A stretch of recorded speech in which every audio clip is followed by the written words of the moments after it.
Dom, thanks so much. This is one of the last steps that needs to happen before kids ages 5 to 11 could potentially start getting their first COVID-19 vaccines. CDC's group of outside vaccine advisors starts its meeting at 11 a.m. today. They'll meet until 5. There'll be presentations both from Pfizer itself, also from the CDC, looking at the epidemiology of this virus in kids, the safety and how they will track the safety of this vaccine and how the rollout will go. They'll have a big discussion, and they're expected to vote on whether to recommend this vaccine for this age group around 4:15 p.m. today, Eastern Time.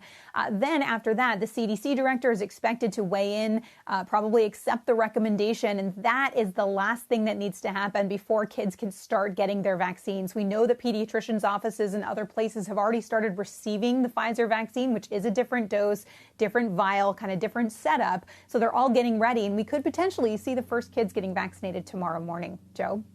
And we can, I guess at that point, we'll start doing percentages again. Who decides to do it, who doesn't? Where are we, as an aside, where are we now on total U.S. population for having at least one shot? We still have work to do there, right, Meg? And now we're going to start doing the count on kids, which I'm not sure.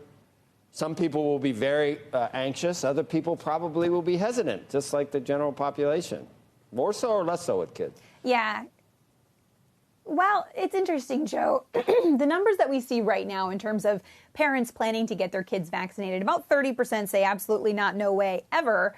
27% say absolutely right away, let's do it. And so what we're going to see is a lot of demand initially. I know a lot of parents who are already getting appointments for their kids or seeking appointments for their kids. And there's a lot of folks in the middle. 33% say they're going to wait and see. But, you know, an interesting thing that public health experts say about these numbers is that they say they're similar to what we saw initially for adults last year before the vaccine became available at all. And we've seen that number, of course, steadily tick up over time. So we'll see how that works. But there are about, I think, 60 million people who still are eligible and haven't gotten vaccinated yet. So that's something the administration is very focused on.